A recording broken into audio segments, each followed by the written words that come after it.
Bismillahirrahmanirrahim. Alam tara kaifa fa'ala rabbuka bi ashabil fil. Alam yaj'al kaidahum fi tadlil. Tadlil.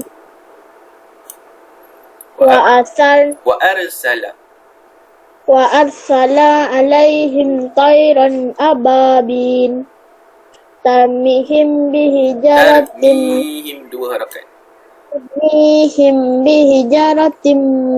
min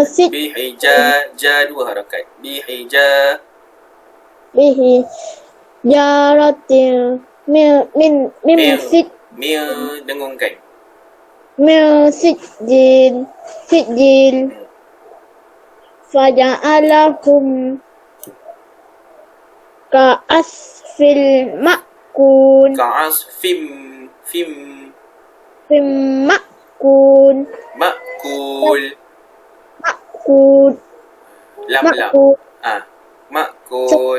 Yes, Sadaqallahul Azim. Alhamdulillah. Tahniah Adli, berani untuk menjadi orang yang pertama. Ustaz Adli memang terbaiklah. Okey. Bacaannya baik.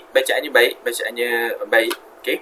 Cuma sikit je beberapa tempat mungkin pun sebab tak nampak. Lepas tu kat sini kan dia dekat baca kat skrin, baca dekat Al-Quran lain tau sebenarnya.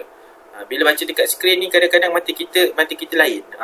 Hati kita susah nak nampak, susah nak baca sebenarnya. Ustaz, bunyi apa tu? Bunyi apa? Ada dengar bunyi apa? Bunyi macam ger gitu Tak ada Ustaz. Tak ada kot. Awak jangan buat cerita seram, Azizah. Petang-petang pun ada juga benda-benda tu kan. Jalan saya live kejap. Mungkin Azizah punya line kot. Ada kena kacau sikit kan, bahaya tu. Okey, terima kasih Adli. Okey, jadi kita teruskan bacaan yang seterusnya, iaitu dipersilakan Ustazah Nur Syazwani. Syazwani, silakan baca, mulakan dengan bismillah. A'udzu billahi minasyaitonir rajim. Bismillahirrahmanirrahim. Alam tara kaifa fa'ala rabbuka bi ashabil fil. Alam yaj'al kaidahum fi tadlil. Wa arsala alaihim tayran ababil. Tarmihim bihijaratin min sijil. Waja'alahum ka'asfin ma'kul. Sadaqallahu. Alhamdulillah, tahniah, bacaan yang sangat baik, bacaan yang sangat bagus sebenarnya. Tak ada apa yang Ustaz nak tegur, salah, tak ada. Okey, bagus. Bagus, tahniah. Tersasul-sasul. Okey, seterusnya kita nak pergi kepada surah yang kedua, iaitu surah At-Takatsur. Okey, kita nak pergi kepada surah At-Takatsur. Saya guna merah lah. Merah tak ada lah sini. Ini je lah, kuning je lah. Okey, Ustaz besarkan surah At-Takatsur. Mana surah At-Takatsur? Okey, ini dia. Jadi Ustaz akan mulakan bacaan Ustaz. A'udzu billahi minasyaitonir rajim. Bismillahirrahmanirrahim. Alhaakumut takatsur hatta zurtumul maqabir.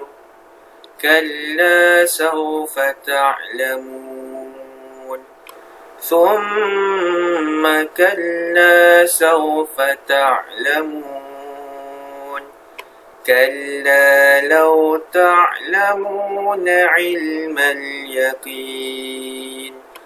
لترون الجحيم ثم لترونها عين اليقين ثم لتسألن يومئذ عن النعيم. Sadaqallahul Azim. Alhamdulillah. Jadi Ustaz nak minta Ustaz, Faris cakap buku asas penulisan Jawi ni nak kena buat muka surat berapa? Betul lah. Betul lah tu. Okey, Ustaz nak persilakan Ustaz Amar Haziq. Ustaz Amar Haziq boleh baca daripada ayat pertama sampai ayat akhir. Mulakan dengan bismillah. Boleh ya? Lama tak dengar Ustaz Amar Haziq. Okey, silakan.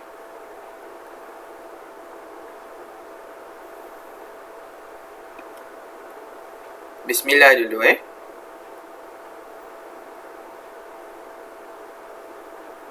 Bismillahirrahmanirrahim. Alhaakumut takatsur. Alhaakumut takasur hatta zultumul maqabir. Kalla sawfa ta'lamun. Summa kalla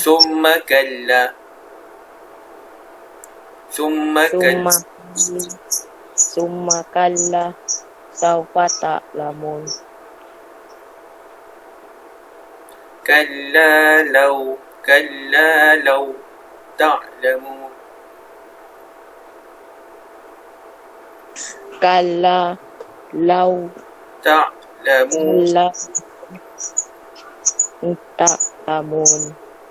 Ilmal yaqin. Ilma yakin latarawun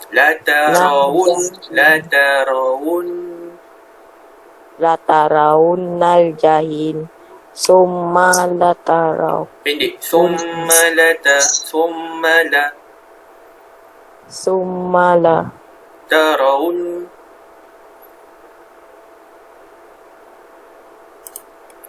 Sini summa latarawun. Cuba.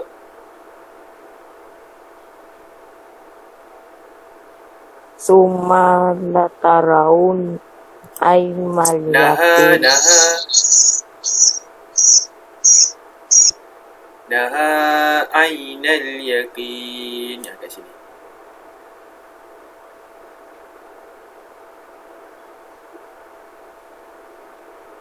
Thumma latarawunnaha ainal yakin. Summa latarawunna aimal yakin. Ya betul. Ainal yakin. Okey, teruskan. Okey, seterusnya summa latus alunna yawma idin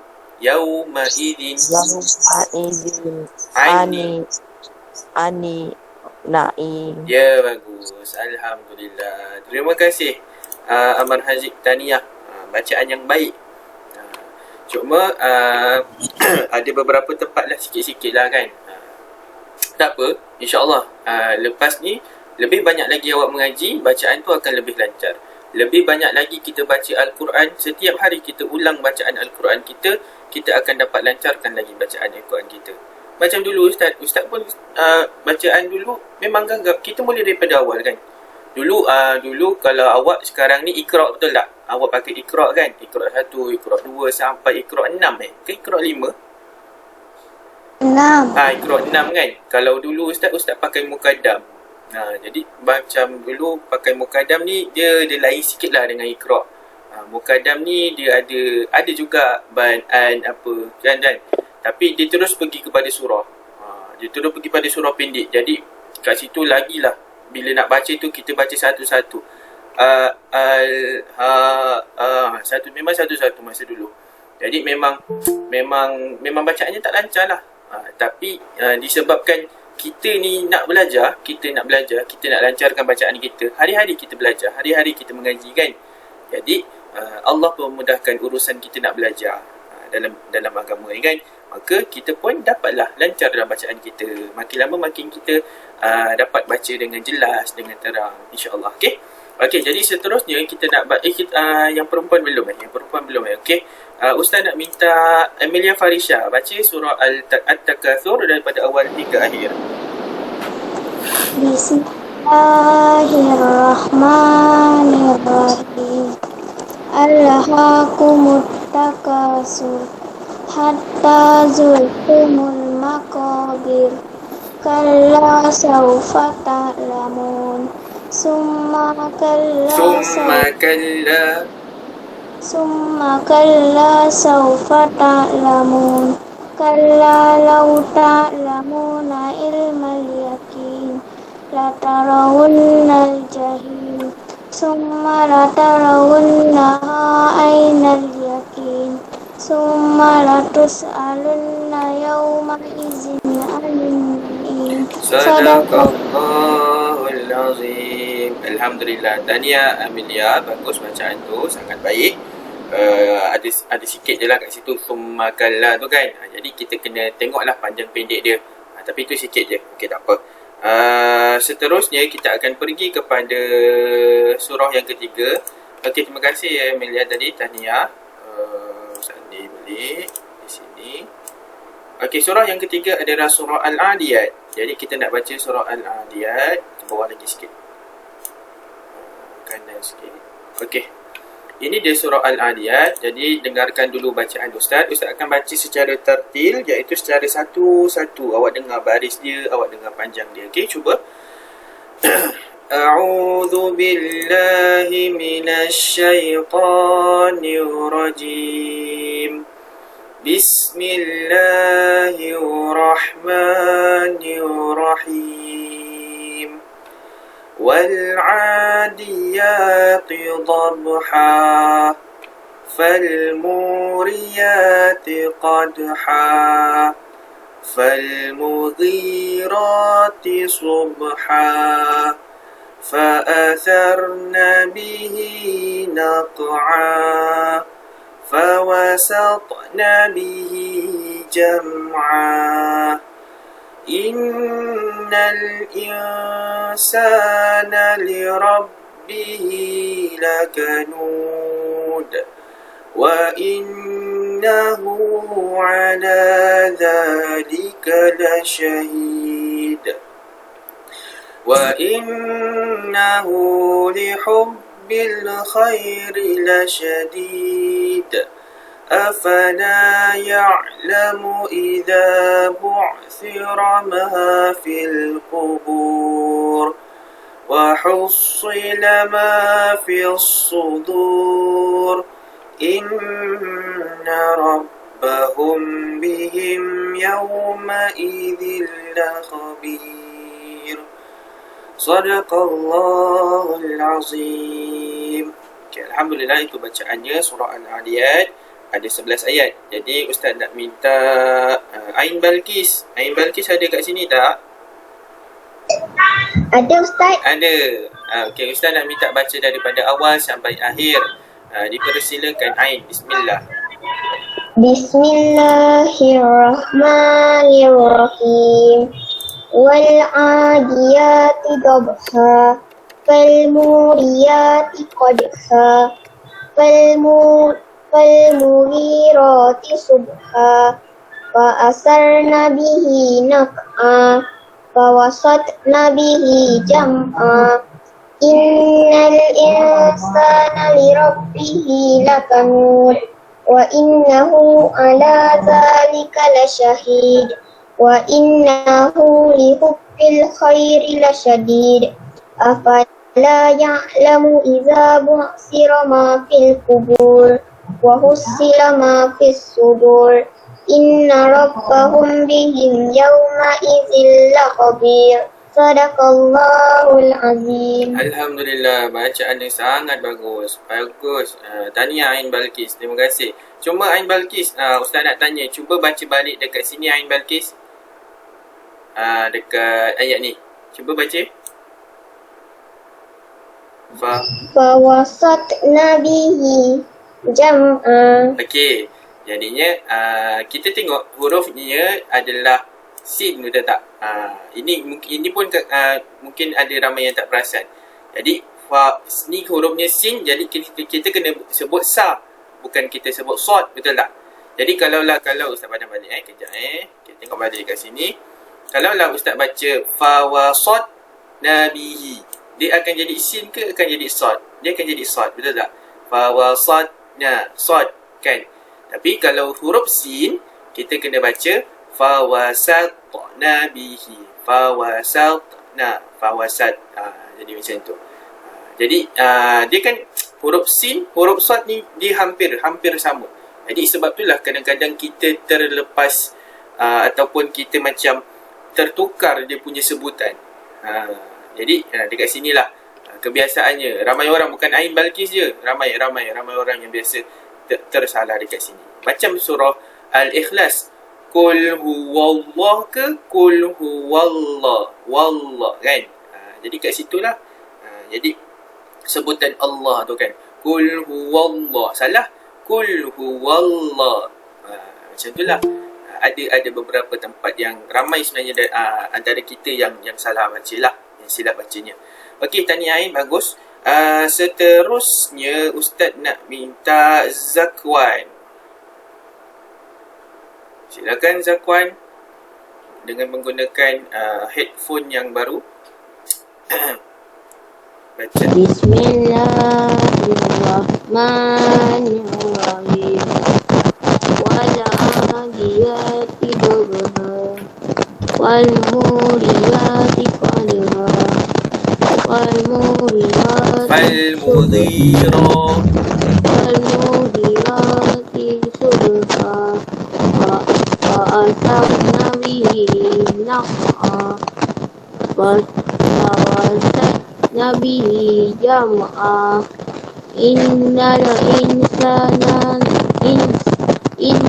insana li rabbihi lakanud innahu ala dhalika lasyahid wa innahu lihubbi khairi lasyadid afala ya'lamu idza bushira ma fi sudur wa husila ma fi sudur inna rabbahu bihim yawma idzin lakhabir. Sadaqallahul azim. Alhamdulillah, bagus Zakwan. Tahniah, bacaan yang sangat baik. Bacaan yang bagus. Cuma nak tanya sikit lah Zakwan, awak tengah naik motor ke? Tak. Oh tak. Sebab dia macam dengar, mungkin mikrofon awak tu kan, dia tak cucuk betul ke, ataupun dia macam ada angin macam tu lah. Jadi bila awak baca kan, macam bunyi angin macam tu. Jadi Ustaz ingatkan awak tengah naik motor. Tak apalah. Okey, terima kasih. Terima kasih Zakwan. Okey, bagus. Okey, ada lagi tak siapa yang suka rela nak baca? Ustaz, saya nak baca. Silakan, boleh. Kalau salah, kita betulkan, kita belajar sama-sama. Kan? Macam tak ada je. Betul, tak ada. Betul 19 orang. 19 orang. Ustaz dekat hadiran kejap. Siapa yang baru masuk, tulis nama dekat dalam chat. Okey, kalau tak ada, tak apa. Kita teruskan pelajaran kita. Maka habislah kita punya surah hafazan. Ustaz harap awak dapat... apa tu? Ustaz harap awak dapat kekalkan amalan mengaji setiap hari. Paling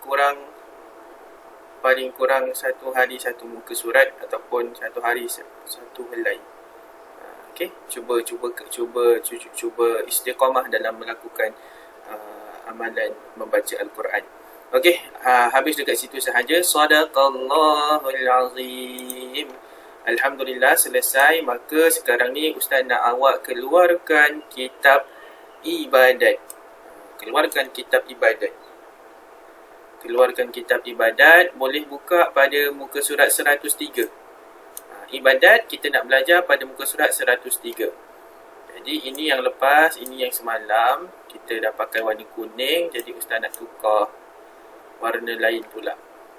Ustaz tukar warna hijau. Biru. Okey. Sekarang ni untuk ibadat, kita nak belajar tentang tajuk pelajaran 10, iaitu solat istisqa. Ini dia tentang solat istisqa. Jadinya, solat istisqa ni tentang apa? Solat istisqa ni adalah berkaitan tentang ataupun maksud istisqa ni, maksud solat istisqa adalah solat meminta hujan. Jadinya apabila berlakunya hujan tak turun-turun, kita panggil musim tu musim kemarau, betul tak? Musim kemarau ni di mana hujan tak turun-turun. Selama mana dia berada dalam tempoh yang lama. Dia bukan 2-3 hari. Kalau 2-3 hari hujan tak turun, kita tak panggil kemarau. Kalau seminggu 2 hujan tak turun, kita tak panggil kemarau. Tapi kemarau ni adalah bila hujan tak turun. Rais nak tanya ke? Pasal kemarau tak? Nanti Ustaz tanya Rais Okey, jadi kemarau ni adalah berlaku bila hujan tak turun ni lama. Dalam keadaan yang mungkin 2 hingga ke 3 bulan ataupun lebih lama daripada tu. Maka bila hujan tak turun, matahari sahaja, maka bumi kita ni akan panas, betul tak? Air yang dekat bumi ni lama-lama dia akan kering. Dekat sungai, dekat laut, semuanya akan kering. Jadi bila tanah kita kering, apa yang jadi dekat tumbuh-tumbuhan kita? Tumbuh-tumbuhan kita dapat air ke? Tak, tumbuhan-tumbuhan kita tak dapat air. Mereka pun kehausan. Bila mereka kehausan tak cukup air, dipersilakan Danish Acap untuk masuk. Okey. Jadi bila tumbuh-tumbuhan kita ni tak dapat air, makanya apa? Makanya tumbuhan tu pun akan layu. Betul tak? Pokok kalau dia tak dapat air, lama-lama dia akan layu, kemudian dia akan mati. Macam kita. Okey, macam kita Acap tutup mic Acap ke Acap nak cakap? Ada nak tanya? Enggak ada. Okey, enggak ada. Okey, jadinya bila kita pun tak dapat air, kita pun akan kehausan, betul tak? Sebab apa? Kita ini manusia, kita ada 4 keperluan asas kita, iaitu minuman, makanan, pakaian dan tempat tinggal. 4 perkara ni mesti kita ada, maksudnya apa? Kita perlukan. Kalaulah kita tak makan, bolehkah kita hidup? Lama-lama kita akan lapar dan lama-lama kita boleh mati kelaparan, betul tak? Kemudian kalaulah kita tak ada air, kita kehausan, kita haus, lama-lama kita pun boleh mati. Dan pakaian ni kita perlu untuk menutup aurat kita, untuk menutup badan, menutup bahagian anggota tubuh badan kita. Dan tempat tinggal adalah apa? Untuk kita berlindung daripada contoh binatang ke, ataupun daripada hujan, daripada panas. Itu sebab kita perlukan tempat tinggal. Jadi 4 perkara asas ni, keperluan asas ni memang kita perlukan. Bila kita tak ada salah satu, kita tak ada makanan, kita pun boleh lama-lama kita boleh mati. Tapi berlaku semua ni atas izin Allah lah. Tapi maksud Ustaz apa? Keperluan ni maksudnya kita perlu benda tu. Jadi hujan ni, bila tak turunnya hujan, maka berlakunya kemarau. Jadi kemarau ni adalah salah satu bencana alam ataupun musibah ataupun ujian daripada Allah. Allah turunkan, maka kita bila berlakunya sesuatu macam tu, maka kita kena muhasabah diri balik. Kita kena tengok balik. Allah turunkan musibah, Allah turunkan bencana, Allah turunkan bala bencana ni atas sebab apa? Tidak lain dan tidak bukan atas sebab dosa-dosa yang telah kita lakukan. Maka Allah turunkan ini adalah untuk menyedarkan kita, untuk mengingatkan kita bahawa apa? Bahawa kembalilah semula kepada Allah. Taatlah semula kepada perintah Allah jika kita dah lama tinggalkan perintah Allah. Okey, sekarang ni kita nak tengok pengertian. Okey, kita tengok pengertian solat istisqa. Ini dia pengertian. Jadi kita tak nak tengok daripada segi bahasa, tak apa. Kita terus tengok pada segi istilah. Jadi dari segi istilah adalah meminta diturunkan hujan daripada Allah ketika manusia sangat memerlukannya dengan sifat yang khusus, iaitu tertentu, iaitu dengan solat, khutbah, istighfar dan bertahmid. Jadinya solat istisqa ni adalah solat kita meminta hujan daripada Allah. Kita sangat-sangat perlukan hujan. Kerana apa? Bumi kita ni dah kering sangat. Kita pun dah tak ada air lagi nak minum. Bila waktu kemarau, benda ni, kemarau ni telah berlaku banyak kali dah sebenarnya sebelum ni. Sebelum ni pun dah banyak kali berlaku kemarau. Dan ada sampai satu masa tu, air yang kita dapat adalah kita kena catu air tu. Catu ni maksudnya apa? Kita bekalan air dekat rumah kita dah terputus. Tak ada lagi air. Yang ada nanti, lori tu dia akan datang keliling rumah. Dia akan datang dekat taman, kemudian dia akan bagi air. Contohnya, satu rumah boleh dapat 3 botol air besar sahaja. Dia dah catur-caturkan dah. Jadi kita pun sediakanlah besin, kita sediakan apa-apa untuk tandah air daripada lori tu. Dan 3 botol air besar tu kita kena simpan, kita gunakan untuk apa? Kita gunakan untuk 2-3 hari. Sebab apa? Waktu tu memang dah tak ada air langsung. Kemarau dah terlampau lama sangat. Dekat empangan pun dah kering. Empangan ni apa? Empangan ni adalah tempat kita tandah air. Empangan ni biasanya dekat sungai, kemudian dia akan buat satu takungan dan air sungai akan tersimpan dekat situ dan dia akan berjalan lah. Tapi dia akan takung air dekat situ, kemudian air hujan ke air apa dia akan simpan dekat situ. Dia akan proses, adalah penyulingan, pembersihan semua tu, air yang bersih akan hantar ke rumah kita. Tapi empangan tu dalam saiz yang besar sangat. Kalau lah dekat rumah kita ada tangki, betul tak?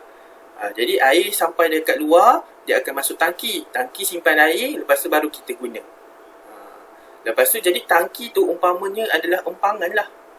Empangan yang besar. Empangan ni dia akan bagi supply air, dia akan bagi air, dia akan bagi apa? Supply. Dia akan salurkan air dekat rumah ni. Dia akan salurkan air dekat kawasan tu, kawasan ini, banyak sangat. Jadi sebab itulah empangan tu besar. Dan bila berlaku kemarau, empangan pun boleh kering. Okey, jadinya bila berlakunya kemarau macam ni, maka kita disunatkan ataupun digalakkan untuk melakukan solat istisqa. Okey, jadi solat istisqa ni dalamnya ada apa? Iaitu dengan kita melakukan solat. Kemudian selepas sahaja solat istisqa, adanya khutbah. Khatib akan memberikan kita khutbah, dia akan ingatkan kita bahawa suruh kita bertaubat. Kerana apa? Bala bencana musibah ni adalah Allah uji dan Allah untuk ingatkan kita. Sebenarnya kita ni telah melakukan banyak sangat dosa. Maka bila kita ingat semula dosa-dosa yang kita lakukan, kita minta ampun dekat Allah. Sebab itulah kemudian kita istighfar. Dekat sini kan istighfar. Istighfar ni maksudnya meminta ampun kepada Allah. Apa ucapan istighfar? Astaghfirullah ataupun Astaghfirullahal azim alladzi la ilaha illa huwal hayyul qayyum wa atubu ilaihi. Kalau bertahmid ni semua kita tahulah dengan ucapan alhamdulillah, kan? Itu dia. Ataupun alhamdulillahirabbil alamin. Macam tu. Okey, sekarang ni kenapa kita perlu lakukan solat istisqa bila berlakunya kemarau? Jadinya kerana apa? Telah disebutkan di dalam hadis bahawa Rasulullah SAW juga pada zaman waktu dulu, pada zaman Rasulullah pernah mengerjakan solat istisqa. Iaitu, Ustaz bacakan hadis dia, Nabi Muhammad SAW telah keluar bersama-sama orang ramai untuk mengerjakan solat minta hujan, iaitu solat istisqa lah. Baginda bersolat 2 rakaat dan menguatkan bacaan pada kedua-dua rakaatnya. Jadi dalam hadis ni telah merakamkan, telah menceritakan bahawa pada waktu ketika dahulu pun pernah berlaku kemarau, di mana air hujan tidak turun. Maka Rasulullah bersama dengan para orang lain, orang ramai, Rasulullah keluar, kemudian Rasulullah pun kerjakan solat istisqa. Jadi kita lakukan solat istisqa ni bukannya kita buat-buat, tidak. Kita mengikut apa yang telah diajarkan oleh Rasulullah SAW. Okey. Ada apa-apa soalan tak tentang solat istisqa? Tak ada. Tak ada, okey? Okey, jadi Ustaz teruskan lagi, iaitu tentang hikmah solat istisqa. Hikmah solat istisqa ni apa? Hikmah ni maksudnya adalah kebaikan, kelebihan. Ustaz tulis dekat sini, iaitu hikmah ni maksudnya kelebihan ataupun kebaikan solat istisqa. Jadi bila kita apa dia? Kalau hujan tak turun juga macam mana? Itulah kita kena minta. Kita bukan okey macam ni. Kita berdoa kepada Allah, betul tak? Yang memakbulkan doa itu adalah Allah. Maka bila kita minta dekat Allah, tapi benda tu masih belum, bukannya kita doa lepas tu terus hujan turun, tidak. Allah nak menguji betapa kuatnya keyakinan kita kepada Allah. Maka kadang-kadang bila kita berdoa, benda tu akan belum turun. Contohnya kita minta hujan turun, kita berdoa dekat Allah, kita buat solat sunat istisqa ni semua. Lepas tu adakah selepas kita solat tu hujan terus turun dengan lepatnya sampai kita dah cukup air apa semua. Tidak. Itu berdasarkan kehendak Allah. Kalau Allah hendak hujan itu turun, maka akan turunlah hujan. Jika tidak, maka kita ini yang kena muhasabah diri lagi. Kita kena tekun lagi. Kita kena yakinkan diri kita lagi. Kita kena tingkatkan keyakinan kita terhadap Allah. Janganlah bila kita berdoa, ya Allah turunkanlah hujan. Lepas tu tengok esok tak turun pun. Lepas tu kita terus tak berdoa. Sebab apa? Kita tak yakin. Itu salah kita. Silap kita kat situ. Sepatutnya bila kita berdoa, hujan masih belum turun, teruskanlah berdoa. Teruskanlah istiqamah tetap dalam amalan tersebut. Supaya apa? Supaya kita yakin dengan Allah sebetul-betul, seyakin-yakinnya. Boleh kita cakap 100%, 20%, 200%, lebih daripada itu. Kita sangat-sangat yakin dengan kuasa Allah. Okey? Jadi kalaulah tadi Azizah tanya, kalau hujan belum turun lagi macam mana? Teruskan berdoa, teruskan solat, teruskan yakin teruskan tingkatkan keyakinan kita kepada Allah Subhanahu Wa Taala. Saya tak ditanya tadi. Oh, bukan tanya. Tadi siapa yang tanya tadi? Bukan suara Azizah. Oh, Syazwan ni. Suara sama. Adik-beradik kot. Tak. Okey. Okey, jadinya kita tengok balik dekat sini. Oh, bukan Azizah tanya. Sorry. Okey, seterusnya kita pergi dekat sini, iaitu apa kebaikannya. Kebaikannya adalah menyedarkan manusia akan kebesaran, keagungan dan kekuasaan Allah. Jadi bila kita lakukan solat istisqa ni kan, jadinya kita tahu bahawa apa, siapa yang turunkan hujan? Allah. Siapa yang jadikan kemarau? Allah. Siapa yang jadikan semua yang ada dekat seluruh alam ini? Itu adalah Allah Subhanahu Wa Taala. Okey, jadi siapa yang jadikan COVID-19 ni? Allah juga. Siapa yang jadikan penyembuh COVID-19 ni? Allah juga. Makanya apa? Semua ni adalah kuasa Allah. Semua ni adalah kehendak Allah. Jadi sekarang ni apa yang kita perlu buat adalah kita kena yakin bahawa Allah yang akan kenapa tu Mia? Tak ada. Oh, yang nak tanya. Jadi kita kena yakin terhadap Allah bahawa Allah lah yang akan hilangkan COVID-19 ni. Allah jugalah yang adakan COVID-19 ni. Jadi semua ini atas kekuasaan Allah SWT.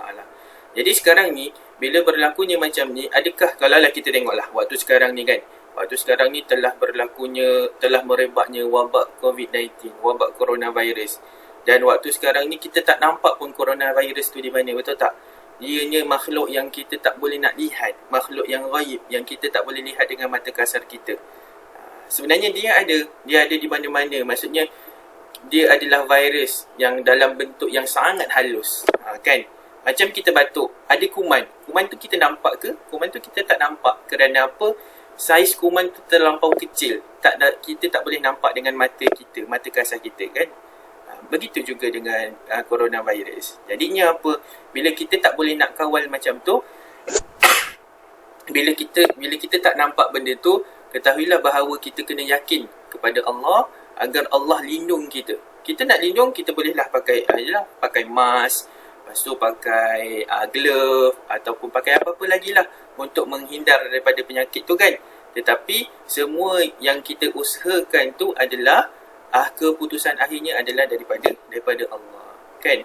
Kadang-kadang ada orang dia pakai mask, dia pakai glove, dia pakai ini, dia pakai itu, tapi dia kena juga COVID. Kenapa? Sebab itu adalah takdir daripada Allah Ta'ala.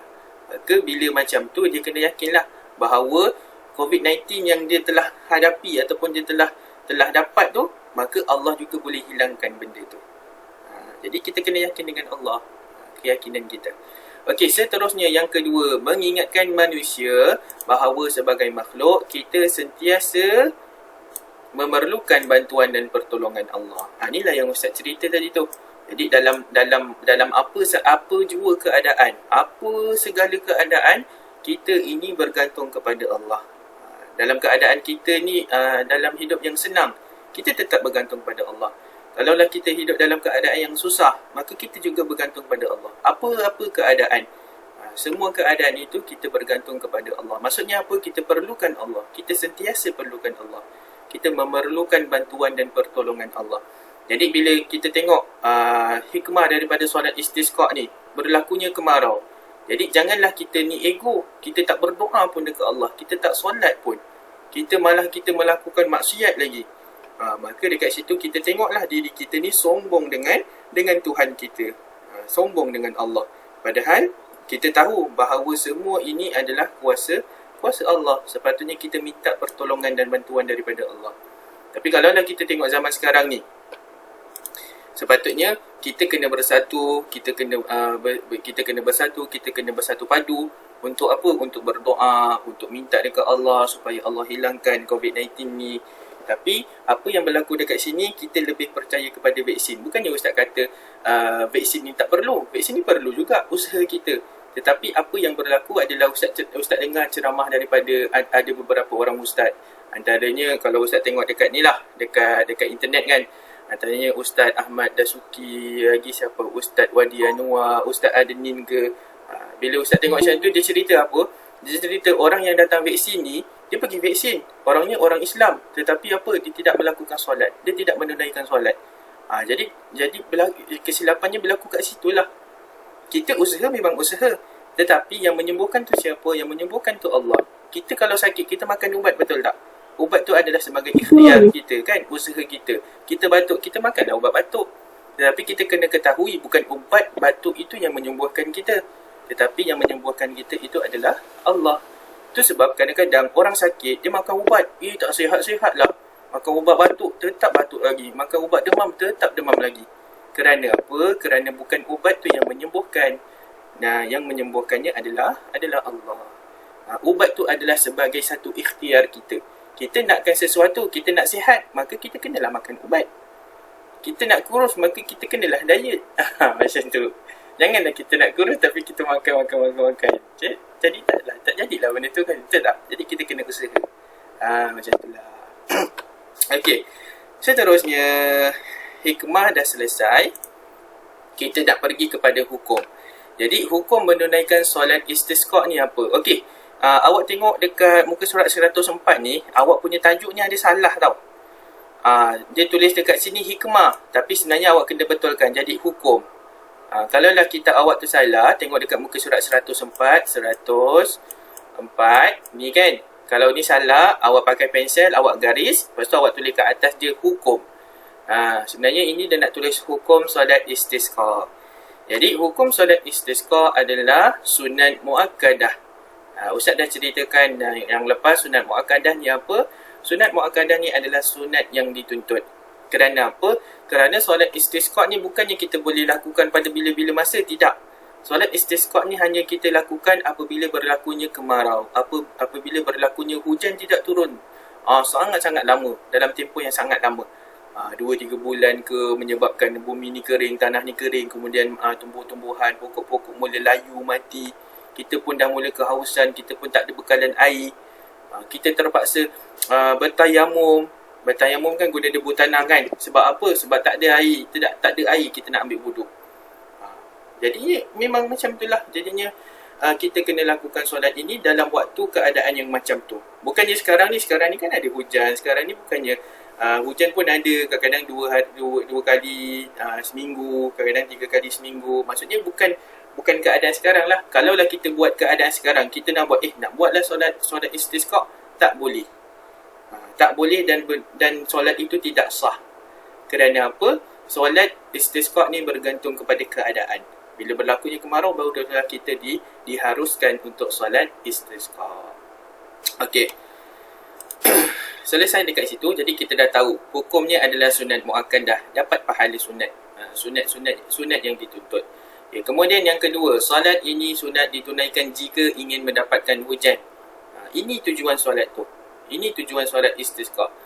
Bukannya kita solat tu saja-saja, bukan solat tu bukan kita nak malam ni nak buatlah solat istisqa, tak boleh. Sebab apa? Solat ini kita hajat khusus untuk mendapatkan hujan. Okey, seterusnya kita pergi lagi dekat muka surat 105. Okey, sebelum Ustaz pergi dekat sini, ada apa-apa soalan? Nak tanya apa-apa ke?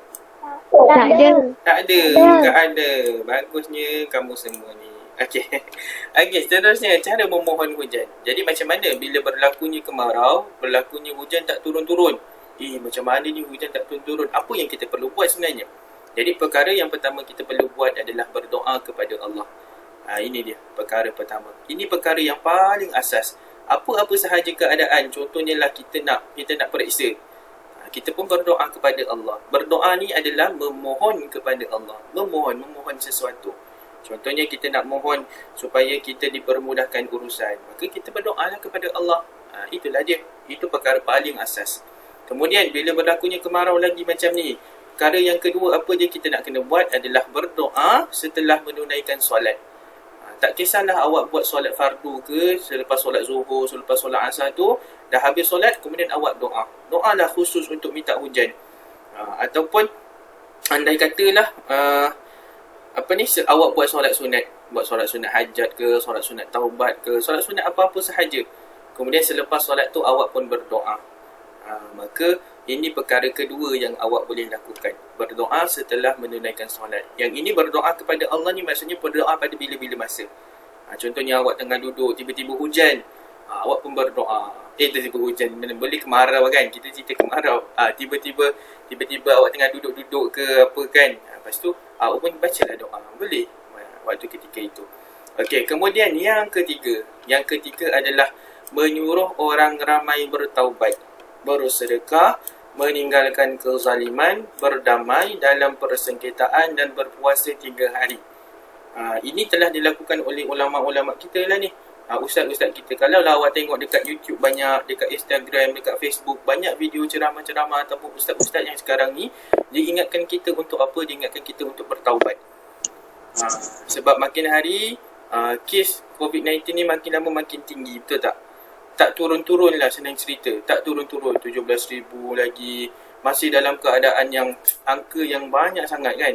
Jadi benda tu betul. Benda tu memang berlaku dekat hospital sekarang. Tengah-tengah dalam keadaan yang rumit, yang susah. Jadinya apa? Kita ni kalau berlakulah satu bencana macam ni. Ini bencana namanya musibah. Bala. Maka bila berlakunya macam ni, maka kita kena muhasabah diri. Kita ingat balik. Ya Allah, selama ni aku ni dah lakukan apa? Adakah selama ni kita menjalankan perintah Allah? Adakah selama ni kita menunaikan solat 5 waktu? Ke selama ni kita cuma solat lompong-lompong je?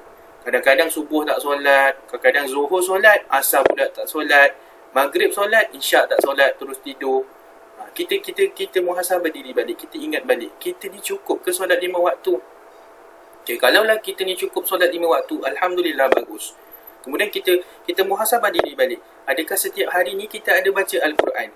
Ke satu hari ni memang tak ada langsung baca Al-Quran? Pegang Al-Quran pun belum lagi. Ke adakah kita dalam minggu lepas kita fikir-fikir balik, minggu lepas langsung tak ada pegang Al-Quran, langsung tak ada baca Al-Quran. Bila kita ingat balik, apalah yang selama ni kita buat? Jadi bila berlakunya satu bencana, satu musibah macam ni, maka kita muhasabah diri kita balik. Kita tengok, ya Allah, rupanya selama ni banyak dosa yang telah kita buat. Banyak masa yang kita telah sia-siakan. Masa kita lama tau, ada 24 jam satu hari tu. Dalam 24 jam satu hari, andai katalah kita solat, satu solat tu cuma 5 minit, betul tak? Satu solat 5 minit, kita ada 5 waktu solat. Subuh, zuhur, asar, maghrib, isyak. 5 minit. Hanya 25 minit sahaja kita solat. Betul tak? Kita ada masa selama 24 jam. Lagi 23 jam tu, 23 jam lebih tu apa yang kita buat sebenarnya? Cuba kita ingat balik. Lepas tu kita muhasabah dirilah balik. Kalaulah kita ni terlampau, kita rasa, kuranglah amalan kita selama ni. Bersedekah pun jarang. Tak pernah ke mungkin juga, tak tahulah kan. Bersedekah pun jarang, buat baik tolong orang pun jarang, solat pun lompong-lompong sikit, baca Al-Quran jarang sangat. Maka selepas daripada hari ini kita terus muhasabah diri, kita terus bertaubat kepada Allah supaya apa? Supaya Allah mengampunkan dosa kita. Okey, kemudian jadi perkara yang ketiga ni adalah yang pertama, menyuruh orang ramai bertaubat. Kemudian yang ke-2 bersedekah. Seterusnya meninggalkan kezaliman. Kezaliman ni contohnya penindasan. Kadang-kadang kita tengok dalam keadaan kita ni, dalam pemerintahan dekat negara kita ni, ada berlakunya penindasan. Jadi pada waktu ketika ini janganlah kita bergaduh, janganlah kita bersengketa. Kadang-kadang awak tengok juga, ibu ayah awak tengok dekat ni kan, parlimen ke kerajaan punya parlimen tu semua kan. Jadi dekat situ kita nampak lah sekarang ni tengah berlaku persengketaan, tengah bergaduh. Jadi pada waktu ketika ini sebenarnya tengah berlakunya musibah, bukan perkara itu yang kita patut lakukan. Sebenarnya pada waktu inilah kita kena bersatu, kita kena sama-sama berdamai dalam persengketaan. Kemudian kita sama-sama berdoa kepada Allah agar wabak ini dipulihkan, agar wabak ini diangkat, kemudian hilang daripada muka bumi ni. Betul tak? Okay, lepas daripada tu, kemudian berpuasa 3 hari. Kemudian berpuasa 3 hari, barulah selepas hari yang keempat tu, kita lakukan solat istisqa. Macam itulah keadaannya. Okey, ada apa persoalan? Tak ada. Tak ada Okey, seterusnya kita nak tahu macam mana kita nak tunaikan solat istisqa. Okey, sekarang ni solat istisqa ni kita nak kerjakan macam mana? Solat istisqa ni sama je macam kita nak buat solat hari raya. Solat hari raya macam mana kita nak buat? Solat hari raya 2 rakaat kan? Dia sama je macam solat hari raya. Bezanya apa? Bezanya adalah niat dengan waktu. Ada dekat muka surat ni, dia kata apa? Berbeza dari segi niat dan waktu. Yalah, kalau solat hari raya, kita boleh buat pada hari raya sahaja. Kemudian daripada terbit fajar sehingga tergelincir matahari, itu je waktu dia. Lepas tu kita dah tak boleh nak buat lagi dah solat hari raya. Untuk solat istisqa pula, kita boleh buat pada siang, pada malam pun boleh. Tetapi pada waktu kemarau sahaja je lah. Cuma bezalah dengan solat hari raya. Kalau hari raya tu memang pagi tu je. Daripada terbit fajar sampai tergelincir matahari. Kemudian dah tak ada dah. Dah tak boleh dah. Tak boleh lah malam ni nak buat lah solat hari raya. Tak ada. Macam tu. Kemudian niat dia pun lain. Jadi niat solat istisqa adalah wasalli sunnatal istisqa'i rak'ataini lillahi ta'ala. Apa dia? Sahaja aku solat sunat istisqa 2 rakaat kerana Allah Ta'ala. Senang kan? Dia punya niat. Okey. Selepas sahaja niat, kemudian kita pun solat. Dia sama macam solat hari raya. Untuk rakaat pertama ada 7 kali takbir. Okey, jadi solat dia macam ni. Okey, tengok kat ustaz. Jadi solat dia ni solat sahaja aku solat sunat istisqa 2 rakaat tunai kerana Allah Ta'ala. Allahu Akbar. Kemudian baca doa iftitah. Allahu Akbar kabira walhamdulillahi katsira. Sampailah habis. Lepas tu 7 kali takbir. Allahu Akbar. Subhanallah walhamdulillah wa la ilaha illallah wallahu akbar. Allahu Akbar. Subhanallah walhamdulillah wa la ilaha illallah wallahu akbar. Allahu Akbar. Sampailah 7 kali takbir. Lepas tu baca surah Fatihah, apa semua kan. Kemudian bangun rakaat kedua. Allahu Akbar. Kemudian takbir lagi 5 kali pula. Rakaat pertama 7, rakaat kedua 5. Macam solat hari raya. Allahu Akbar. Subhanallah alhamdulillah wa la ilaha illallah wallahu akbar. Allahu Akbar. Sampailah 5 kali habis. Okey. Jadi macam itulah solat istisqa. Selesai dekat situ.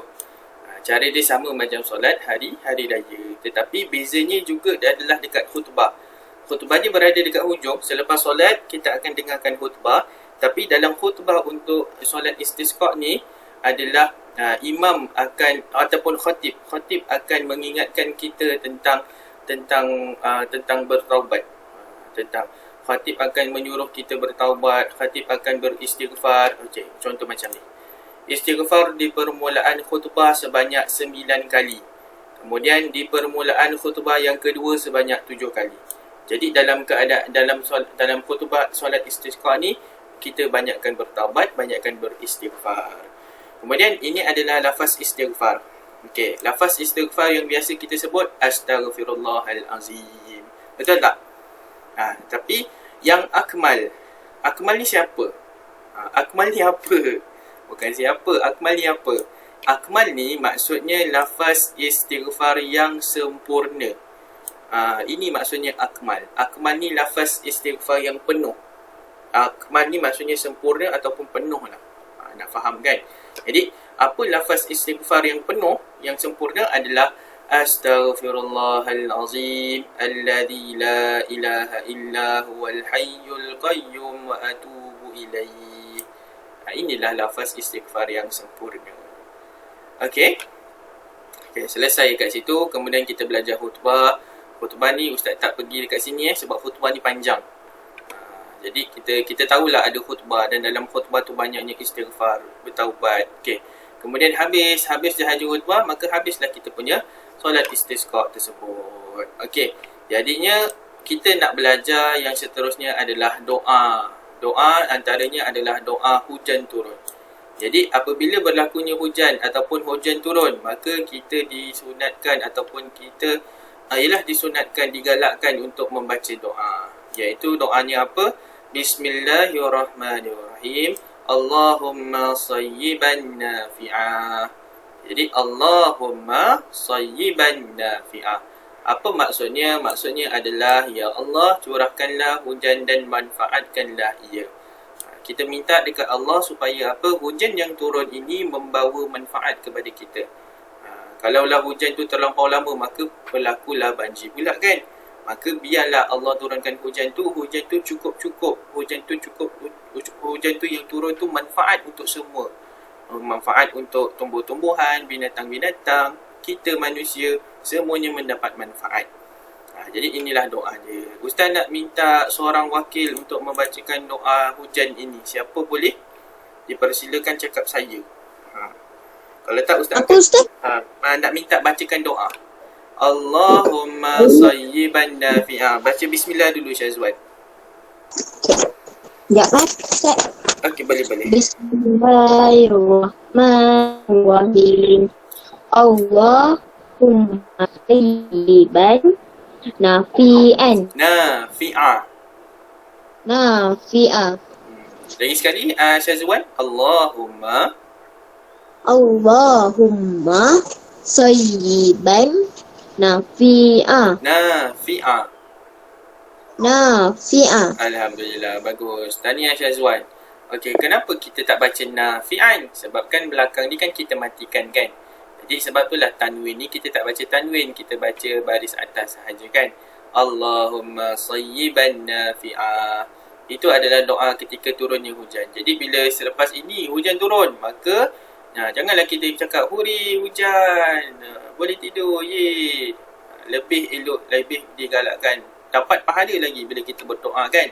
Maka kita bila hujan turun, kita pun berdoa, Alhamdulillah, Allahumma sayyiban nafi'ah. Okey, selesai dekat situ. Kemudian yang seterusnya adalah setelah hujan berhenti. Okey, setelah hujan berhenti pun ada doa juga, iaitu doanya adalah Bismillahirrahmanirrahim. Mutirna bifadlillahi wa rahmatih. Iaitu telah diturunkan hujan kepada kami dengan kelebihan Allah dan rahmatnya. Maka lepas dia habis turun hujan, hujan pun dah berhenti, kita pun Alhamdulillah. Mutirna bifadlillahi wa rahmatih. Terus baca doa ini. Ini doa ni. Okey, dan seterusnya keterangan lain, ini adalah makruh memaki angin. Andai katalah berlakunya angin kencang kan, kita pun waktu ketika itu kita tak suka, kita takut, kita pun maki-maki, kita pun cakap perkara-perkara yang tidak baik, maka hukumnya makruh. Dan boleh dikatakan boleh terjadinya hukumnya haram apabila kita terlampau melakukan perkara tersebut. Sebab apa? Siapa yang menjadikan angin tersebut adalah Allah. Angin itu juga adalah makhluk Allah. Bila kita memaki ataupun kita kat sini ada tulis memaki ataupun kita mengutuk ataupun kita marah akan satu ciptaan tu, maka kita marah kepada penciptanya, betul tak? Jadi apa-apa sahaja yang berlaku, kita kena sabar dan kita kena redha akan takdir yang telah Allah tetapkan. Maka itu sahaja untuk hari ini pula. Itu sahaja untuk ibadat. Ada apa-apa soalan tak? Tak ada. Tak ada, okey, kalau tak ada, kita terus pergi kepada latihan.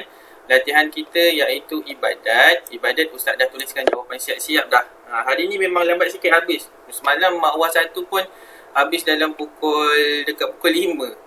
Sebab tajuk ni banyak tadinya. Okey, kita nak tengok kepada soalan yang pertama. Dia kata apa? Tuliskan pengertian solat istisqa.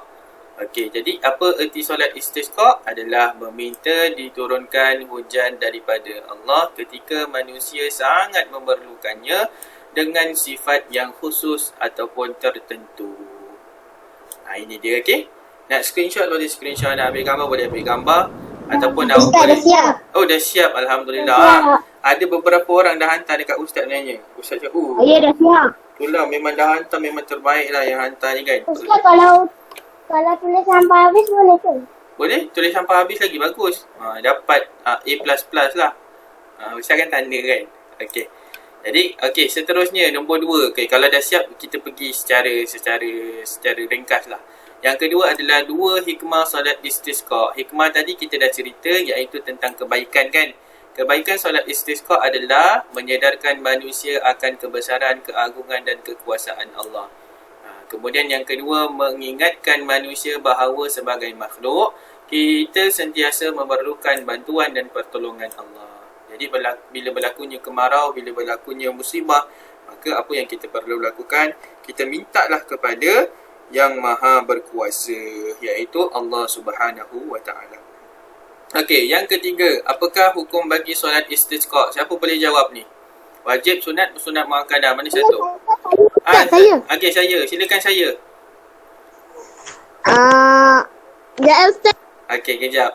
Saya Ustaz. Saya. Macam mana Adli nak bagi? Nama saya. Mana satu saya? Saya. Saya Ustaz, saya. Okey, saya. Silakan saya. Okey, silakan. Ustaz. Tak. Siapa saya? Adli, silakan Adli. Saya. Oh, Adli, merajuk ke Adli? Tak ada tak? Saya Ustaz. Ba. Jawapan dia ba. Jawapan, ba? Adli, serius? Serius ke ba? Ya. Ba. Ba. Ustaz, ba. Okey, Adli ba. Syazwan apa Syazwan? Tak. Tak. Adam Faris siapa? Tak. Amelia? Tak. Jadi Adli, awak kalah. 3 orang cakap tak Adli. Jadinya jawapannya adalah tak. Okay, memang jawapannya tak pun. Adli, jawapannya sunat muakkadah. Ada dekat muka surat sebelah tu, muka surat 104 tak silap ke Ustaz. Macam itulah. Jadi, untuk solat istisqa, ianya sama macam solat hari raya. Hukumnya sunat muakkadah, sunat yang dituntut. Tadi Ustaz ada cerita kan. Kalau sunat sahaja Adli, betul, ianya adalah sunat sebenarnya istisqa ni. Tetapi sunat dia adalah kategori sunat muakkadah. Sunat yang dituntut. Kalau sunat sahaja, contohnya lah amalan bersedekah. Jadi amalan bersedekah ni tak ada tempoh masa. Kita boleh buat hari ni, kita boleh buat kejap lagi, kita boleh buat malam, kita boleh buat ni. Maka ianya adalah sunat. Sunat yang kita boleh buat pada bila-bila masa lah. Tapi kalau sunat muakkadah ni, ianya tertumpu kepada tempoh, satu tempoh. Contoh solat hari raya, maka hari raya je kita boleh buat. Setahun sekali je. Jadi sebab itulah kita dituntut untuk melakukan sunat, perkara sunat tu. Macam tu. Kat tempat Ustaz dah nak azan dah ni. Okey, yang keempat dia kata apa? Rakamkan bacaan doa ketika hujan turun. Jadi Ustaz kata hantar dekat WhatsApp. Jadi Ustaz nak macam mana? Macam biasalah. Awak ambil handphone, awak rakam, awak cakap Assalamualaikum Ustaz. Nama saya Adli. Ini doa hujan. Doa turunnya hujan. Bismillahirrahmanirrahim. Allahumma sayyiban nafi'ah. Terima kasih Ustaz. Macam tu je. Boleh? Ustaz, Ya? jawab muka surat berapa? Okey, Ustaz tunjuk kejap. Muka surat berapa? Muka surat... ini dia. Muka surat 110. Surat 110. Ustaz, Ni yang doa. kena hafal tu. Ni yang kena hafal. Allahumma sayyiban nafi'ah. Apa dia? Ustaz, yang nak kena hafal tu kena baca dengan, boleh baca dengan erti dia ke? Tak apa. Nak baca boleh, tak baca pun tak apa. Ustaz, jawapan nombor 2 apa? Nombor 2 Kejap Ustaz pergi balik. Okey ni. Nak ambil gambar, nak salin boleh. Sekarang ni tengah azan dekat tempat Ustaz. Jadi kita tunggu dalam 2 minit. Kejap. Tunggu azan habis.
لا إله إلا الله اللهم رب هذه الدعوة التامة والصلاة القائمة آت سيدنا محمدا الوسيلة والفضيلة والشرف والدرجة العالية ورفيعة وابعثه مقاما محمودا الذي وعدته إنك لا تخلف الميعاد يا أرحم الراحمين آمين يا رب العالمين. Okay, Alhamdulillah, selesai untuk ibadat. Maka yang tadi tu kan awak dah hantarkan semua tugasan. Ada yang dah hantar tugasan kan. Tapi Ustaz rasa awak belum hantar yang voice ni kan. Jadi yang voice ni adalah senang sahaja. Oh dah juga dah hantar juga baiklah. Okey, kalau dah hantar bagus. Jadi inilah dia. Yang keempat ni last sekali adalah hantarkan rakaman bacaan awak doa tu. Allahumma sayyiban nafi'a. Habis macam tu. Okey, selesai. Kita pun pergi dekat akhlak. Boleh tak Ustaz nak masuk akhlak sikit lagi? Akhlak ni sikit je, senang je. Boleh Ustaz habiskan InsyaAllah sebelum pukul 5 kita dah habis. Okey, terima kasih. Okey, sekarang ni kita nak masuk akhlak. Akhlak kita nak belajar tentang sifat hasad dengki. Sebelum ni kita dah belajar tentang sifat syukur. Kita dah belajar tentang sifat sabar. Kita dah belajar tentang sifat ikhlas. Betul tak? Jadi hari ini kita nak belajar salah satu sifat yang negatif lah. Iaitu sifat dengki, hasad dengki. Okay, jadi sifat hasad dengki ni apa maksud dia? Sebenarnya sifat hasad. Hasad ini adalah berasal daripada perkataan Arab tau. Hasad berasal daripada perkataan hasadah. Hasadah ni maksudnya hasadah ni maksudnya bahasa Arab lah. Maksud bahasa Arab. Hasadah ni perkataan Arab lah. Perkataan daripada bahasa Arab. Jadi hasadah ni bermaksud iri hati, cemburu, tidak senang melihat kelebihan yang dimiliki oleh orang lain. Andai katalah kita ni ada salah satu, macam kita tengok, dia ni pandai lah. Lepas tu kita pun macam mula ada iri hati. Kita mula ada rasa cemburu. Okey, perasaan cemburu, perasaan iri hati tu sebenarnya perasaan yang normal. Semua orang akan rasa macam tu. Semua orang akan ada rasa perasaan cemburu. Contohnya lah, awak tengok adik awak dapat mainan. Awak pun akan macam jealous. Adik dapat mainan besar lah. Awak akan rasa macam, cemburu lah kan, betul tak? Tetapi perasaan ini sebenarnya tak salah pun. Perasaan ini, cemburu ni tak salah. Perasaan ni memang ada dalam diri kita. Cuma yang salahnya adalah perasaan hasad.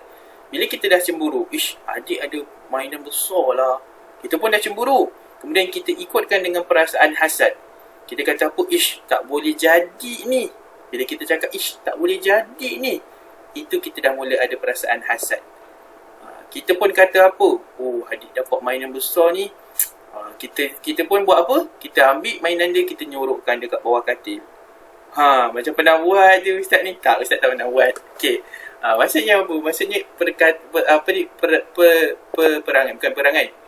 Maksudnya sikap ini ataupun sifat ini adalah sifat hasad. Di mana kita tak boleh nak tengok orang tu lebih daripada kita. Dia lebih lah. Macam contohlah Ustaz ambil Adli, dia tengok Syazwan bawa duit dekat sekolah RM10.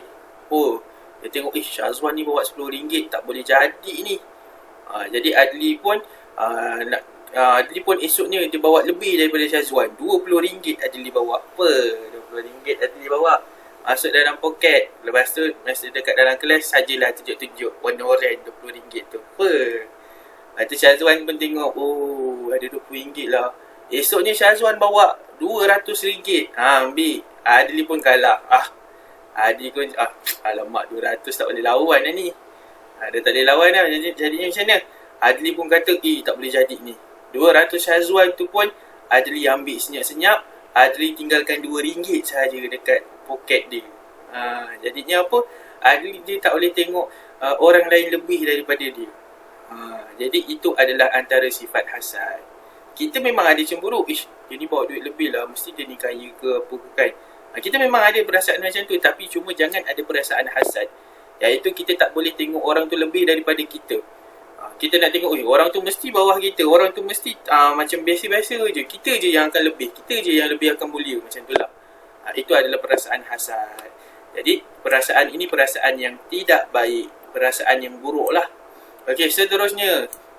Kemudian Bila perasaan hasad ni ada dalam diri kita, kita kata, ish, tak boleh jadi ni. Sehingga timbul niat jahat untuk menghapuskan nikmat yang ada pada orang lain.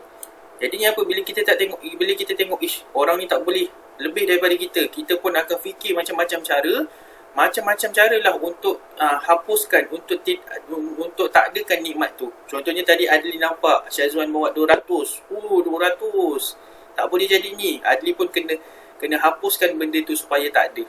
Dia tak nak tengok Syazwan lebih daripada dia. Maka dia pun ambil lah, tinggallah RM2 dekat kocik Syazwan. RM2 je. Okey, jadi macam tu lah. Itulah antara sifat hasad, di mana kita ni tak boleh tengok orang lebih daripada kita. Okey, kemudian menurut Imam Al-Ghazali, ini adalah ulama kita, Imam Al-Ghazali, iaitu dia menulis dalam kitab Ihya Ulumuddin, iaitu hasad ialah satu perasaan iri hati yang inginkan nikmat atau kelebihan. Iri hati yang dia nakkan kelebihan daripada orang lain, ataupun dia tak boleh tengok orang lain tu ada nikmat yang lebih daripada dia. Itu maksud hasad. Kemudian dan sifat hasad ini dilarang di dalam Islam. Maksud dilarang adalah kita tak boleh ada sifat hasad. Kerana apa? Bila ada sifat hasad, kita akan menzalimi orang lain dan akan jatuhnya hukum haram. Bila kita hasad, kita akan dengki dekat orang tu, betul tak? Itu dinamakan hasad dengki. Bila kita ada perasaan hasad, mesti kita akan dengki. Maksudnya, ish, dia ni lebih lah, tak boleh. Jadi awak pun tengok adik, adik dapat mainan baru, tak boleh jadi ni. Awak pun ambil mainan tu, awak rosakkan.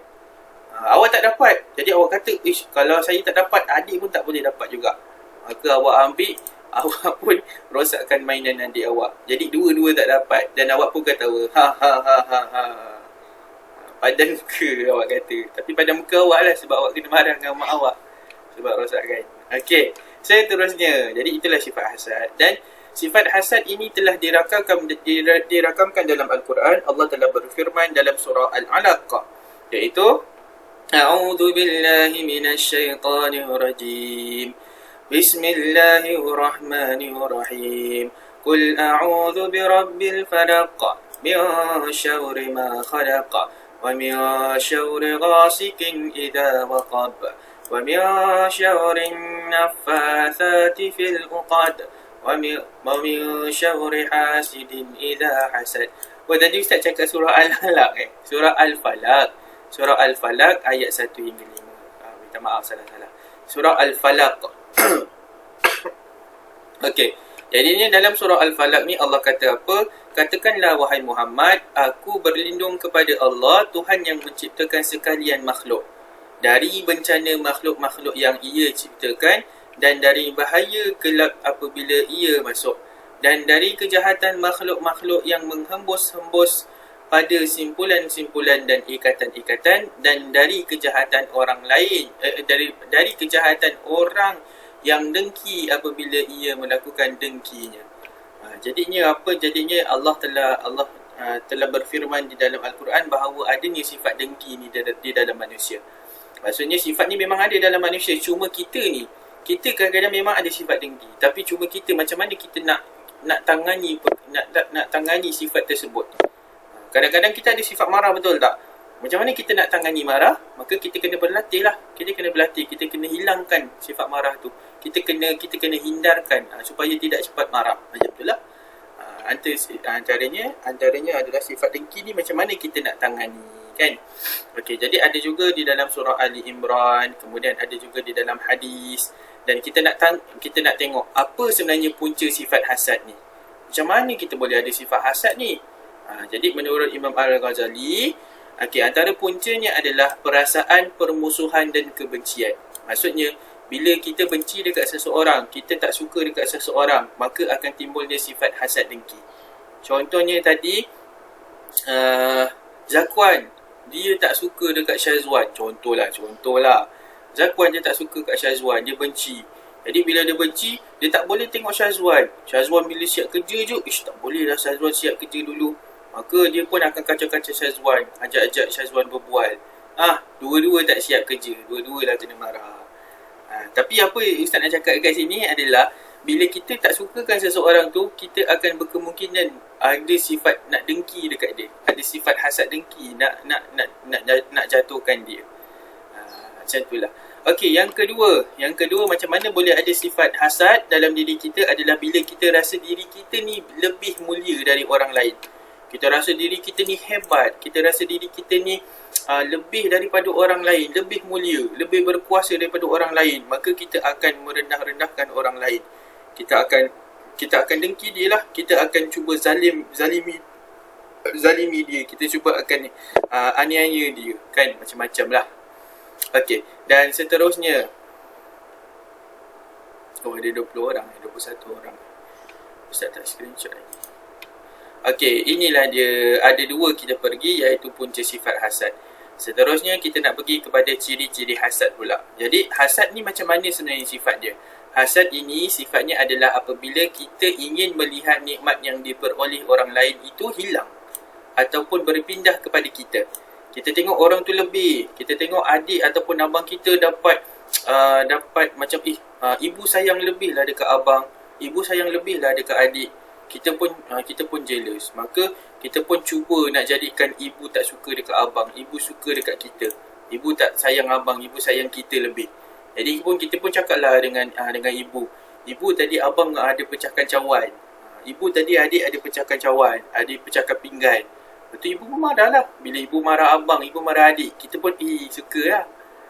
Sebab ibu dah marah diorang. Jadi itu antaranya sifat hasad dengki lah. Antara ciri-cirinya itulah dia. Jadi kalaulah ada dalam diri kita, cepat-cepat kita hilangkan sekarang. Cepat-cepat kita hindarkan perkara itu. Sebab apa? Perkara itu adalah perkara yang haram dan berdosa. Sebab kita dah zalimi orang lain, kita dah aniaya orang lain. Tak elok macam tu. Okey, dan yang kedua adalah sifat yang kedua adalah alamak, lag pula. Alamak. Okey, sini. Tidak ingin melihat orang lain mendapat nikmat. Jadi bila kita tengok orang lain tu mendapat nikmat, dapat sesuatu yang dia suka, ataupun orang lain gembira, kita tengok adik gembira dapat hadiah daripada ibu, maka kita pun tak boleh macam kita tak boleh lihat benda tu. Maka bila kita tak boleh lihat tu, itu sebenarnya sifat hasad. Adik ni happy pula, tak boleh. Maka kita nak buat adik nangis. Kita pun dengkilah adik sampai dia nangis. Itu adalah sifat hasad sebenarnya. Jadi cepat-cepat hilangkan dalam diri kita, kerana perkara ini perkara yang tidak baik. Perkara yang dilarang dalam Islam. Okey, dah itu sahaja kita nak tengok. Yang terakhir adalah sifat orang yang hasad. Jadi antara sifat orang yang hasad, dia adalah mengadu domba. Mengadu domba ni macam mana? Dia membuat fitnah ataupun dia melaga-lagakan orang. Contohnya Syazwan, dia tengok Adli dengan Zakwan ni baik je, mereka berdua. Jadi Adli pun, Syazwan pun tengok, tak boleh lah kalau Adli ni baik dengan Zakwan. Tak nak. Adli pun mengadu domba. Adli cakap dengan Zakwan, Adli pula, Syazwan cakap dengan Zakwan, Adli tu cakap engkau macam ni lah apa semua. Lepas tu Syazwan pun cakap dengan Adli, Adli, Syazwan cakap awak macam ni. Lepas Adli tahu, macam ni rupanya Zakwan. Zakwan pun, macam ni rupanya Adli. Mereka pun bergaduh. Mereka pun dah tak sama-sama. Maka itulah mengadu domba, melagu-lagakan orang, kan. Dia tak nak tengok orang tu berbaik. Dia tengok orang tu rapat ke apa. Dan yang kedua adalah mengata, memfitnah dan mengumpat. Inilah antaranya. Mengata, memfitnah dan mengumpat. Dah. Jadinya kalaulah kita hasad dengki, maka kita ada sifat ni lah. Kita fitnah orang tu tak buat pun, lepas tu kita buat. Contoh tadi tu kita cakap abang ada pecahkan cawan, padahal abang tak buat, kita yang buat. Tapi kita nak cakap abang supaya ibu marah ke abang. Maka ini adalah mengata, memfitnah dan mengumpat lah antaranya. Memfitnah lah, kita dah fitnah abang, kita dah fitnah adik. Supaya apa? Supaya ibu tak suka, tak sayang dekat diorang. Jadi itu adalah sifat hasad. Dan akibat dia, apabila kita ada sifat hasad, maka apa akibat dia? Adalah yang pertama, dibenci oleh Allah dan dibenci oleh Rasulullah. Sebab apa? Allah dah kata, Allah larang sifat ini. Dalam Al-Quran pun Allah dah kata. Kemudian Allah dah kata, memang kita akan ada sifat dengki, tetapi kita boleh tanganinya. Kerana apa? Sifat dengki ni sebenarnya datangnya daripada syaitan. Sifat yang buruk ni adalah datang daripada kita dan datang daripada syaitan. Kalaulah sifat yang baik ini, semuanya adalah datang daripada Allah Subhanahu Wa Taala. Sebab selalu kita akan cakap macam tu kan. Yang baik datang daripada Allah, yang buruk datang daripada saya dan syaitan. Macam itulah. Kemudian kenapa? Sebab syaitan yang menghasut kita. Kan? Betul tak? Menggoda kita. Dan yang kedua, bukan sahaja dibenci Allah, dibenci Rasul, malah kita juga dibenci oleh masyarakat. Bilalah kita dah tahu, rupanya orang ni ada sifat hasad lah, maka kita pun akan jauhi dia. Kita pun akan benci dia. Sebab apa? Dia ni suka dengki orang, dia ni suka buat zalim dekat orang. Maka kita tak suka kat dia lah. Dan last sekali sebelum kita habiskan, iaitu cara kita nak menjauhi sifat hasad. Bila kita rasa, saya ni ada sifat hasad lah, jadi macam mana kita nak hilangkan? Caranya adalah kita kena sentiasa dekatkan diri kita kepada Allah Ta'ala. Bila kita rasa, kenapa ni kita tak boleh tengok adik CP, kita tak boleh tengok adik dapat lebih daripada kita. Kita dah mula rasa, ini sifat hasad ni. Maka kita cepat-cepat istighfar. Astaghfirullahalazim. Cuma sebab apa? Kadang-kadang bila berlaku macam tu, syaitan akan datang hasut kita. Syaitan akan goda kita supaya kita buat sesuatu yang buruk, sesuatu yang tidak baik kan? Jadi kita cepat-cepat dekatkan diri kita kepada Allah. Kita minta ampun dekat Allah. Astaghfirullahalazim, astaghfirullahalazim. Macam itulah. Okey, yang kedua adalah sentiasa berfikiran positif dan bersangka baik. Jadi kalaulah kita tengok orang tu lebih daripada kita, dapat lebih sesuatu lebih daripada kita, maka kita pun fikirlah, dia ni dapat keputusan baik sebab dia ni rajin. Dia ni ustaz saya, ataupun dia ni orang suka sebab apa? Sebab dia ni baik. Macam tu kita fikir. Jangan kita macam, bila kita tengok dia pandai, dia ni mesti meniru ke apa. Tak boleh lah macam tu. Okey, jadi itu sahaja. Ada apa-apa soalan tak? Tak ada. Tak ada. Bagus. Okey, tak ada. Last. Ustaz pula ada soalan. Soalan yang pertama, hasad berasal daripada perkataan hasada. Ertinya apa? Senang hati ke, iri hati ke, sakit hati? Dari hati. Dari hati. Okey, sekejap. Okey, saya tengok. Seorang-seorang. Siapa? Hati. Emilia, iri hati. Syazwan ni ba. Syazwan apa? Iri hati. Iri hati. Adam Faris siapa? Sakit hati. Okey, siapa cakap sakit Dari hati? hati. Siapa cakap sakit hati? Okey, Aziza. Aziza kata sakit hati. Jawapan Aziza salah. Aziza jawapannya adalah iri hati.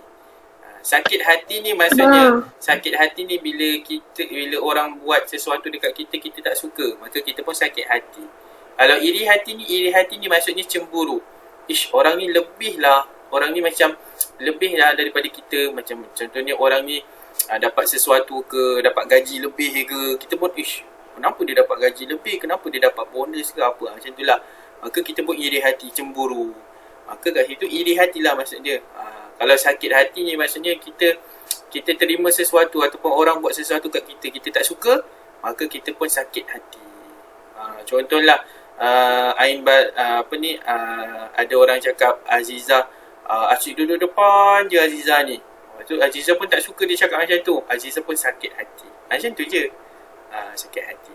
Okey, yang kedua, hukum hasad ialah apa hukum hasad? Sunat, harus, haram? Haram. Tak, Ustaz. Tak. Okey, betul. Tak. Okey, jawapannya adalah haram. Okay. Kalau kita ada sifat hasad, kalau haram maksudnya apa? Berdosa. Seterusnya, senaraikan ciri hasad. Ustaz dah tuliskan. Ciri-ciri hasad adalah antaranya ingin melihat nikmat yang diperoleh orang lain tu hilang. Kita tengok adik dapat sesuatu, kita kata tak boleh, maka mainan tu kita rosakkan. Kita hilangkan benda tu. Ataupun kita pula yang dapat mainan tu, kita pun cakap dengan ibu, adik rupanya dah dibaling-baling mainan tu. Ibu kata, adik orang dah bagi, baling-baling pula. Bagi ke akak lah. Akak dapat, akak pun ketawa. Pada muka adik. Itu adalah sifat hasad lah, ciri-ciri hasad. Jadi jangan ada benda tu dalam diri kita, kerana ianya haram dan berdosa. Okay. Besar. Tambah berdosa besar, macam pernah kena je ni. Tak. Okey, yang kedua, tidak ingin melihat orang lain mendapat nikmat atau menyerupai atau lebih daripadanya. Dia tak boleh tengok orang lain dapat benda yang sama dengan dia ataupun orang lain dapat lebih daripada dia. Contohlah, awak dapat duit raya RM10. Lepas tu adik pun yang kecil tu pun dapat RM10. Awak cakap, ish, kenapa saya RM10, adik pun RM10? Kan saya lebih besar. Adik kecil, lepas tu adik dapat RM5 je. Awak pun macam tak setujulah, tak best, awak cemburu, awak kata tak boleh apa semua kan. Time adik tengah kira duit, adik baru 2 tahun. Awak pun dia tengah kira duit, awak cakap, adik ni cara kira ni, awak ambil RM5. Faham maksud dekat duit raya awak. Jadi benda tu tak boleh lah. Bila kita dapat benda yang sama, maka kita bersyukur. Kita pun bersyukur dekat dengan orang lain juga. Kita suka bila orang tu dapat sesuatu yang kesenangan untuk dia. Orang tu happy, kita suka. Jangan bila orang tu happy, kita dia ni happy pula. Tak boleh lah. Okay, dan last sekali adalah yang keempat, tuliskan akibat bersifat hasad. Akibatnya bila kita ada sifat hasad, dibenci oleh Allah dan Rasulullah SAW. Okay, kalau awak nak tulis dibenci oleh masyarakat pun boleh. Banyak lagi dekat situ kan. Okay, jadi semua tu boleh. Jadi itu sahaja. Ada apa-apa soalan tak sebelum kita tamatkan kelas kita pada hari ini?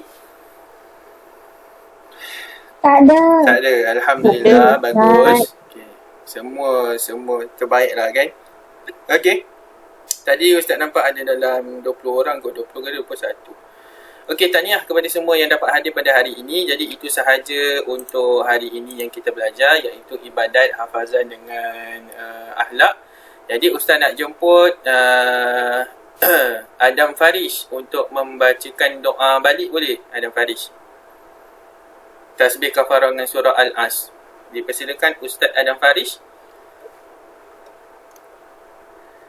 Boleh?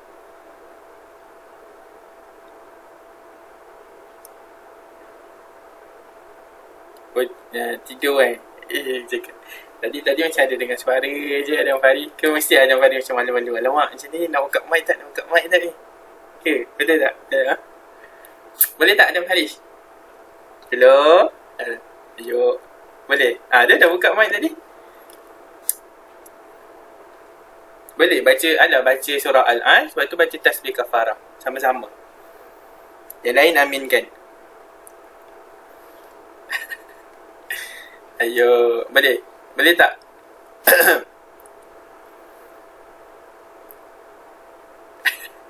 Okey, tak apa. InsyaAllah lain kali. Ustaz nak minta Zakwan. Zakwan, silakan Ustaz Zakwan bacakan doa Zakwan. Ada tak Zakwan? Ya Ustaz. Okey, sila baca tasbih kafarah dengan surah Al-As. Kita yang lain aminkan. Silakan Ustaz Zakwan. Bismillahirrahmanirrahim.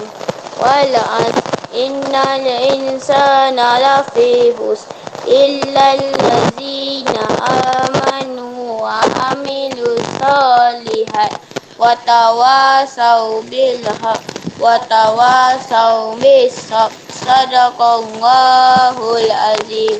Subhanakallah walhamd. Subhanakallah wa bihamdika. Asyhadu an la ilaha illa anta astaghfiruka wa atubu ilaik. Wa sallallahu ala sayyidina Muhammad wa ala alihi wa sahbihi wa sallam. Walhamdulillahi rabbil alamin. Amin. Amin ya rabbal alamin. Terima kasih Ustaz Zakwan. Terima kasih Zakwan bacakan doa. Bagus bacaannya. Cuma pesanan Ustaz, naik motor jangan main jangan sambil naik motor sebab dengar macam tu. Okey, terima kasih. Jadinya kita dah akhiri dengan bacaan doa. Ustaz ucapkan terima kasih kepada semua. Okey,